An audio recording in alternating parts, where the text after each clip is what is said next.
Ça, c'est le côté envoûtant de la promenade. L'atout charme du rendez-vous. La Drôme et les Hautes-Alpes comme terrain de jeu, leur décor comme autant de raisons qui vous hypnotisent. Depuis 10 ans, le raid VTT des Chemins du Soleil cultive et propose une épreuve unique en France. 2 jours non-stop, 3 étapes dont une nocturne, 240 km et 8000 mètres de dénivelé. La formule est sans concession, le programme inadapté aux novices.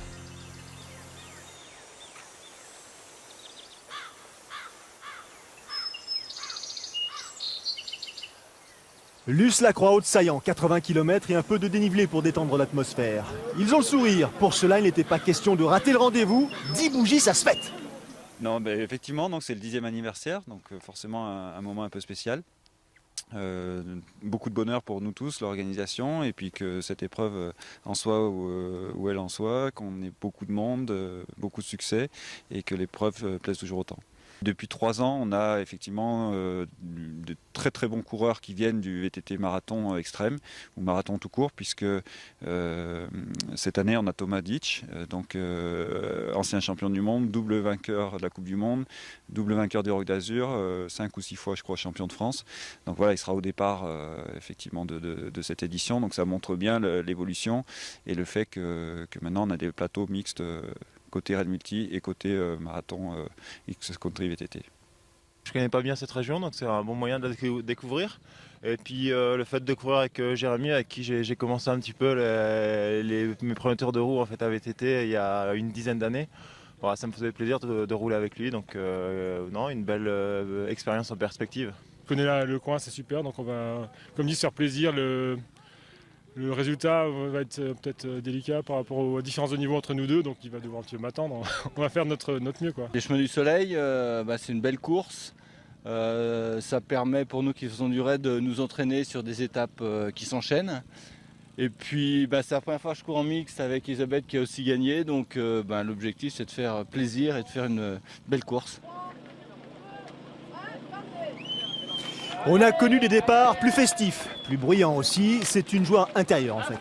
Plus sérieusement, les concurrents qui s'élancent pour cette 10e édition des Chemins du Soleil n'ont pas la naïveté de s'engager sans avoir évalué à sa juste mesure la nature du challenge. Il s'agit d'un raid par équipe de 2, dont la solidarité est le maître mot. Les moments d'euphorie comme les galères se partagent. Thomas Ditch, maillot bleu-blanc-rouge sur le dos, a vite compris ce qui l'attendait. Du haut de ses victoires internationales, l'Alsacien attaque le premier portage sans ambiguïté.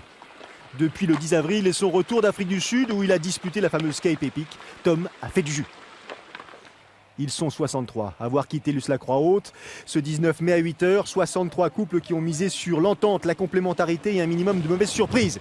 Vététistes ou adeptes des raids multisports, pour la plupart, ils et elles ont l'expérience pour aller au bout. L'histoire nous dira si certains se sont mentis.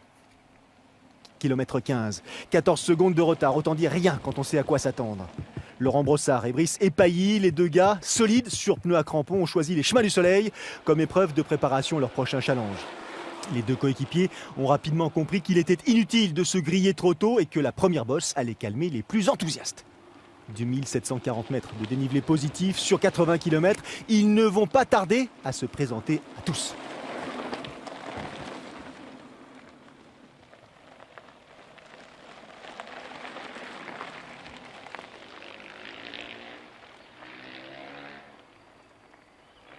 « 2740 mètres de dénivelé positif sur 80 km. Ils ne vont pas tarder à se présenter à tous. Tenue noire et cintre large, les Pyrénéens attaquent l'ascension du col de Royer en tête. Le départ rapide de Thomas Ditch a asphyxié Jérémy Gilman, son coéquipier.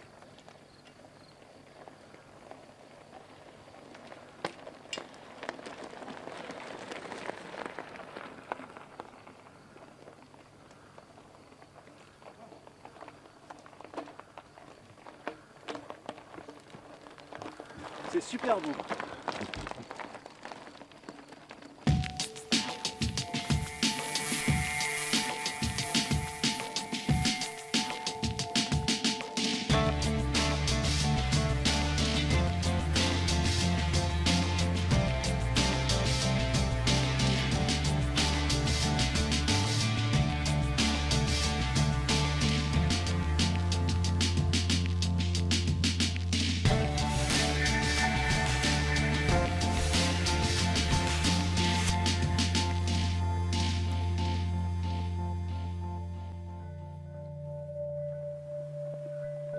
Même profil, même rythme. À gauche, Brice et Pailly. À droite, Laurent Brossard. L'ascension est fluide, la maîtrise évidente. Rien à voir avec la situation de l'équipe 28 en retrait. Gilman est dans le dur. Ditch est conscient de la différence de niveau qui le sépare de son pote.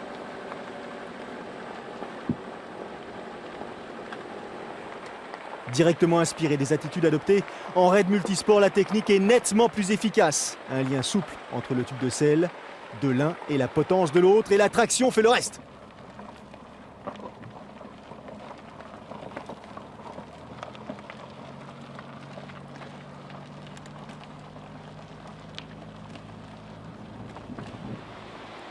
Les Chemins du Soleil est un raid VTT disputé en duo. Il est important d'être attentif à l'état de forme de l'autre. Les chronos s'arrêtent après le passage du deuxième membre de l'équipe. Saint-Benoît-en-Diois, les coureurs passent au-dessus de la Roanne. L'eau est limpide, turquoise par endroits. L'été, c'est ici que les touristes viennent chercher un peu de fraîcheur. L'équipe Transbiking est dominatrice. C'est presque une surprise. En tout cas, elle maîtrise le sujet. À 20 km de l'arrivée de cette première étape, les écarts sont conséquents et les poursuivants désormais, Piguet et Lassalle. Les deux hommes ont pris l'avantage sur Ditch et Gilman. Leur état de forme est incomparable.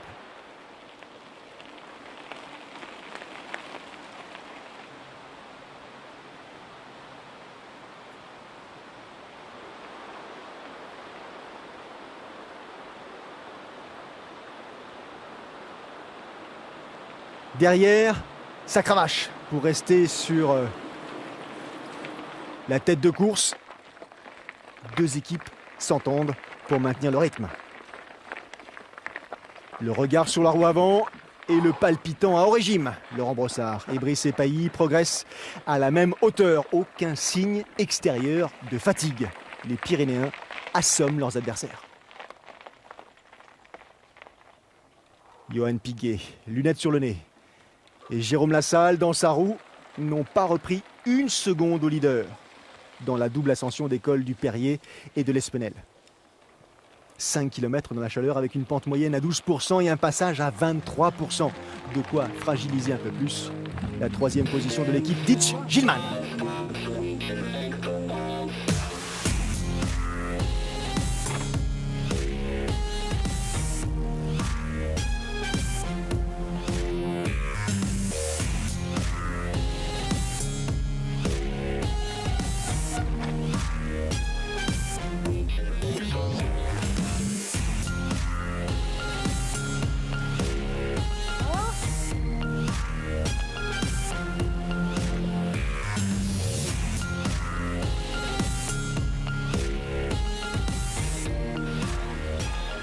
La traversée du Contec annonce l'arrivée sur Saillant.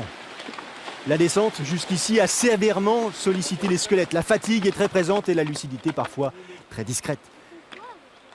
Les positions en tête de la course sont respectées. Jérémy Gilman, vainqueur en 2008, s'est battu jusqu'au bout de ses forces pour sauvegarder la troisième place de son équipe au terme de ses 80 premiers kilomètres de course.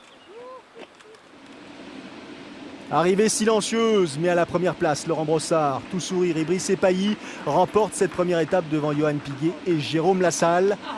Jérôme Lassalle, visiblement marqué par ce début de course. Lassalle, dont c'est la 9e participation au Chemin du Soleil. Thomas Ditch, à son tour, passe sous l'arche d'arrivée, suivi ou presque par un Jérémy Gilman complètement cuit.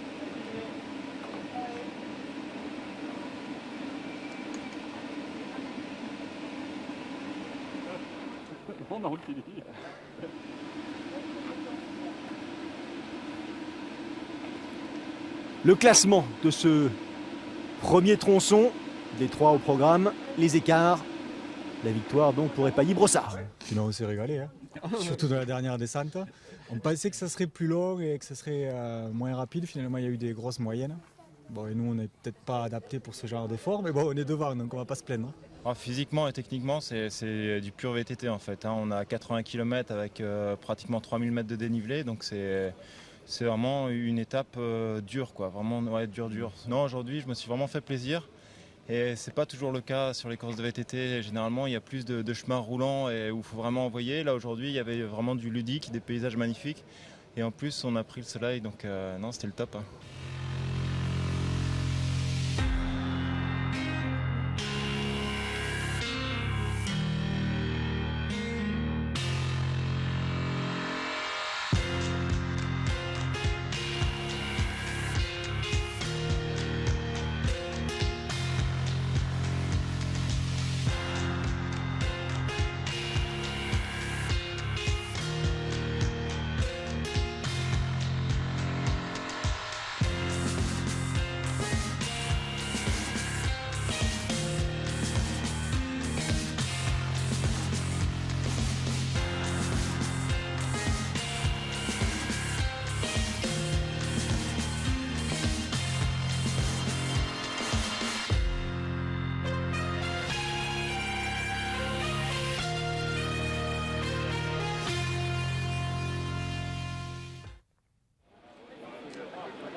C'est sans aucun doute la signature de ce raid VTT des Chemins du Soleil. L'étape nocturne donne à cette épreuve son caractère unique. Imaginez, 45 km de sentier, près de 1500 mètres de dénivelé positif à la lueur d'une lampe frontale.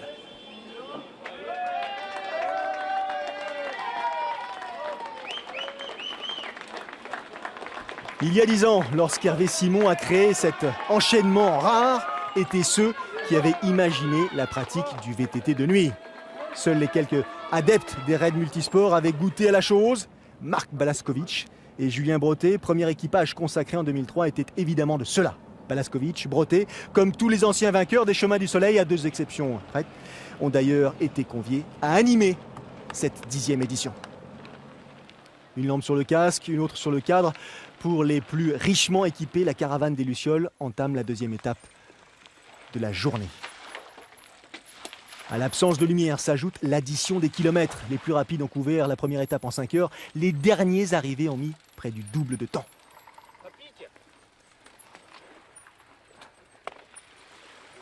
Il fait chaud, il fait super chaud.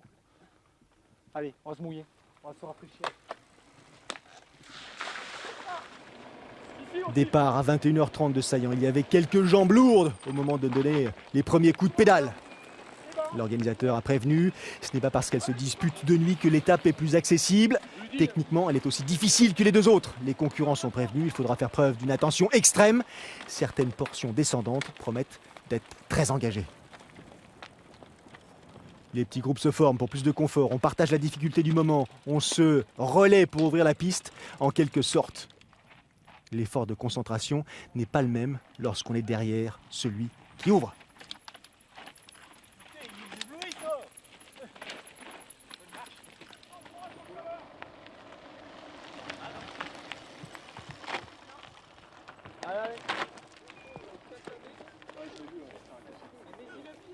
Arrêt buffet, un peu de sucre, beaucoup de relâchement. L'occasion d'oublier quelques secondes les kilomètres parcourus avec l'appréhension comme seul sentiment. Les yeux ont retrouvé leur mobilité et les mains trouvaient d'autres prises que les poignées de guidon.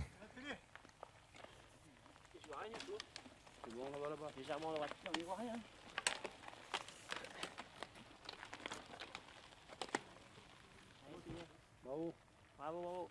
Là-bas. Allez Thomas.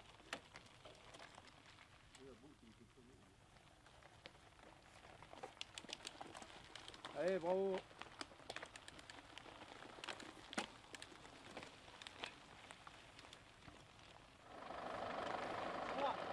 Devant, les 2 Pyrénéens de l'équipe Transbiking sont déconcertants d'aisance. Brossard et Pailly sont hors de portée de la concurrence. Étonnamment, ce sont Thomas Ditch et Jérémy Gilman du team MTBO qui leur filent le train. Jérémy a récupéré et le profil du circuit tracé autour de Saillant lui convient. Dans le même temps, Johan Piguet et Laurent Lassalle de l'équipe Cyclodi ont connu quelques problèmes techniques.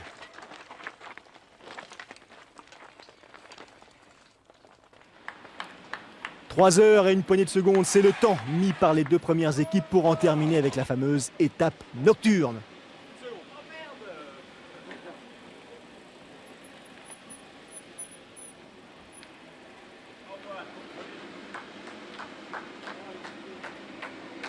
L'équipe 60, amputée d'un concurrent, ne comptera pas donc pour le classement général.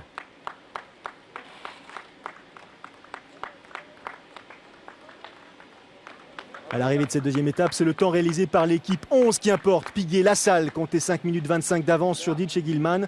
En quittant Saillant à 21h30, ils ont désormais 33 secondes de retard avant d'attaquer la dernière étape.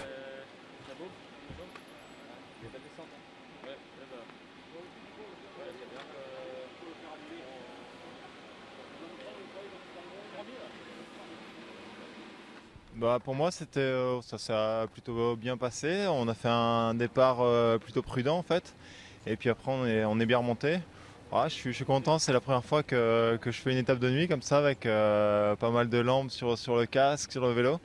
Donc non, une belle expérience aujourd'hui. Et moi, il faut que je serre les dents encore, hein. Je fais que ça, toute la journée j'ai serré les dents, mais ça va mieux, on a réussi à tracter, enfin il a réussi à me tracter correctement. Au début on s'est un petit peu mal organisé et maintenant qu'on s'est bien organisé ça va mieux, je peux profiter un petit peu de sa puissance. On avait décidé de partir derrière et d'observer, puis il y a eu de suite des sentiers. T'as bien respecté la Donc, donc du coup sur les sentiers on était devant et ça s'est bien passé.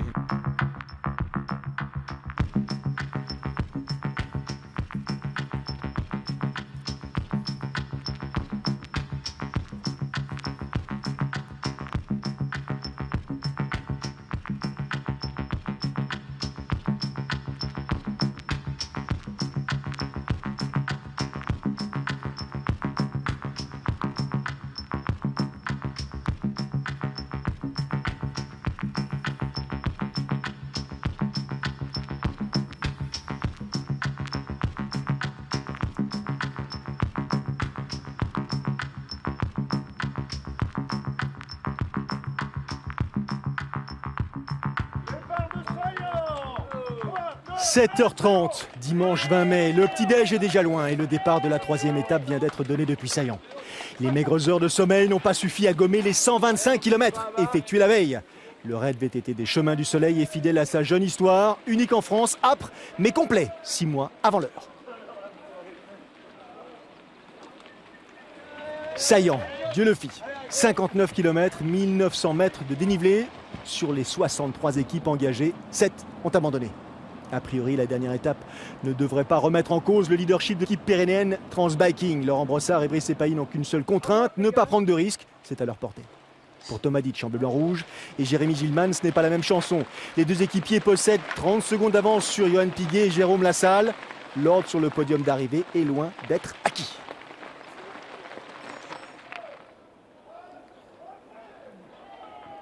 Coup de projecteur sur les randonneurs, ceux qui, chaque jour, partent quelques minutes après les fameuses équipes dites élites. Ils étaient 600 cette année à prendre part à l'événement.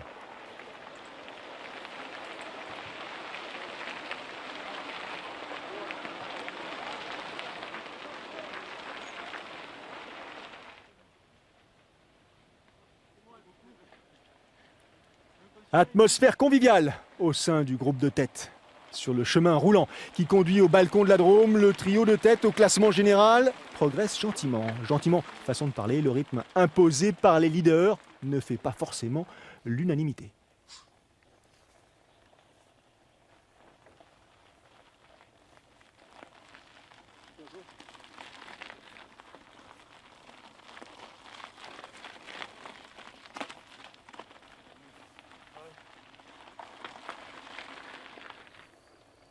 Casque noir sur le crâne, Jérémy Gilman mène le groupe et l'allure a subitement changé d'intensité. C'est ça, la première différence notable de la journée. L'équipier de Thomas Ditch, le vainqueur de l'épreuve en 2008, celui qui a passé la veille à serrer les dents et lutter pour rester digne, a retrouvé la niaque, le mordant, l'attitude agressive qui fait les champions. Derrière, ça suit, ça ventile, ça s'accroche. Autre info importante, l'équipe numéro 11, composée de Johan Piguet et Jérôme Lassalle, a disparu des avant-postes. Le coup d'accélérateur de Gilman leur a été fatal.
Transbiking, MTBO et Granville, ce sont les 3 équipes qui composent le groupe de tête à 7 km de l'arrivée à Dieulefit.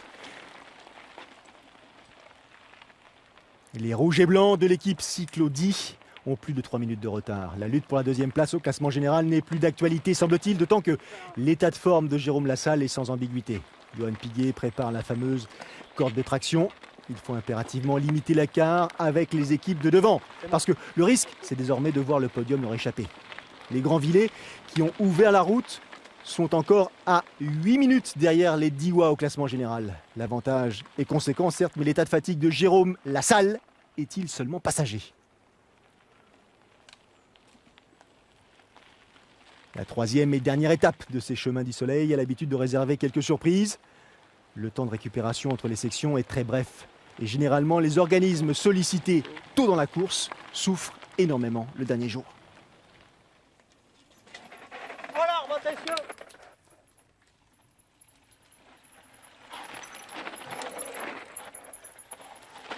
La fatigue accumulée pendant ces 2 jours et cette nuit d'effort a une conséquence immédiate. Elle altère le degré de lucidité. Il suffit de comparer le passage de Jérôme Lassalle sur cette portion étroite pour s'apercevoir que son pilotage et sa trajectoire sont flottants. Rien à voir avec l'attitude déterminée de Johan Piguet. L'arrivée à Dieulefit n'est plus qu'à 2 petits kilomètres. Ditch, dernier vainqueur du Run Tour de la Réunion, aimerait bien terminer sur une victoire d'étape. L'accélération portée par l'Alsacien a surpris ses principaux adversaires qui pensaient terminer plus en douceur. Encore une fois, Jérémy Gilman a dû serrer les dents pour suivre l'allure de son coéquipier. Plus en retrait, le coup de moins bien de Jérôme Lassalle, membre de l'équipe Cyclo-10, a quelque peu modifié l'ordre des arrivants. Lassalle et Piguet sont désormais 5e, rien qui cependant mette en péril leur place sur le podium à l'issue de ces 3 étapes. À Dieulefit, Gilman et Ditch ont finalement obtenu leur victoire d'étape. Place amplement méritée au regard de leur esprit combatif. Les 2 hommes ont vraiment animé la course d'un bout à l'autre. 10e édition des Chemins du Soleil qui a consacré l'équipe Transbiking. Brice Epaillé et Laurent Brossard ont su faire la différence dans les premiers kilomètres au départ de Luce-la-Croix-Haute le premier jour. Qualité de préparation impeccable, gestion de course sans faille.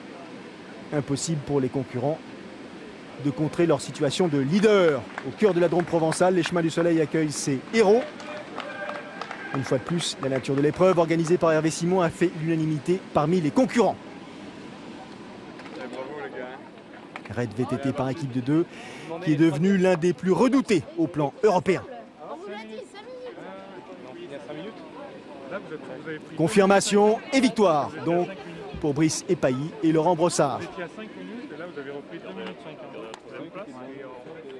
Bon, on a fait une grosse première étape. Je pense que c'est là, on a eu 10 minutes d'avance sur les 2e, donc ça nous a permis de gérer la 2e, on n'a pas trop géré, mais la 3e étape, ça, on a pu gérer. Mais bon, c'est difficile, on est fatigué et c'est pas évident d'enchaîner 3 épreuves aussi longues en moins de 30 heures. Surtout, on était venu pour se faire plaisir avant tout, et puis voilà, on ramène un podium, on est bien content. Pareil. Pareil, ouais, on n'avait pas vraiment d'objectif, on voulait finir avant tout déjà, et après voilà, la course elle s'est faite comme ça, après les ambitions sont venues étape par étape, on va dire. Ouais. Donc voilà, bien content. On fête les premiers, mais coup de chapeau aussi aux derniers. Ils auront fait au total 22 heures de VTT sur les 30 heures qui se sont écoulées entre le départ de Luce-la-Croix-Haute et leur arrivée à Dieulefit.